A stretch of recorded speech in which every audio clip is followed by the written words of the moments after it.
صرف شک کی بنیاد پر وہ جرم کیا گیا، وہ سزا دی گئی، اس کی بات کریں گے۔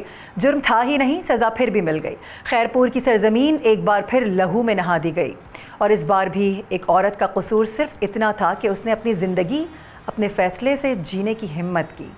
جرگے کے بیچ انصاف کے نام پر سجے اس مکروہ تماشے میں ایک بیٹی کو گولیوں سے چھلنی کر دیا گیا۔ وہ چیخی بھی ہوگی، اس نے زندگی کی بھیک بھی مانگی ہوگی، مگر روایت کے اندھے محافظوں کے کانوں تک کوئی صدا نہ پہنچی۔ یہ کیسا انصاف ہے جہاں رشتے محافظ نہیں قاتل بن جاتے ہیں، جہاں ماں کی گود میں کھیلنے والی بیٹی کو اسی خاندان کے ہاتھوں موت۔ ناظرین، جاتے جاتے ایک دل دہلا دینے والے واقعے کا ذکر۔ صرف شک کی بنیاد پر وہ سزا دی گئی جس کا جرم وہ تھا ہی نہیں۔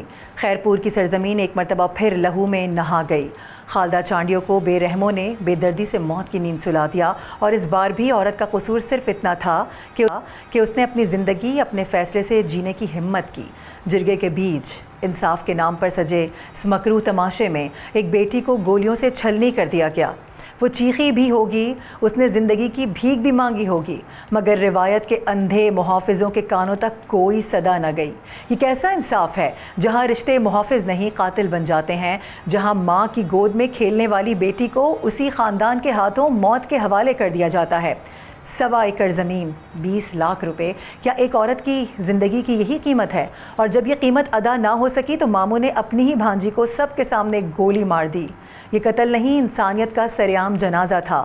وہ شوہر جس کے ساتھ اس نے زندگی کے خواب دیکھے تھے وہاں موجود بھی نہ تھا، کیونکہ وہ جانتا تھا کہ یہ جرگہ نہیں، ایک فیصلہ شدہ موت کا میدان ہے۔ ناظرین، یہ کوئی پہلا واقعہ نہیں ہے، اس معاشرے کی مسلسل کہانی ہے جہاں عورت کا وجود اب بھی سوال ہے، حق نہیں۔ جہاں غلطی ہو نہ ہو، فیصلے پہلے سنائے جاتے ہیں، صفائی بعد میں بھی نہیں سنی جاتی۔ اور سچ تو یہ ہے کہ سوال یہ بھی نہیں کہ وہ بے گناہ تھی بھی یا نہیں، سوال تو یہ ہے کہ کسی کو یہ حق کس نے دے دیا کہ وہ کسی کی سانسیں چھین لے۔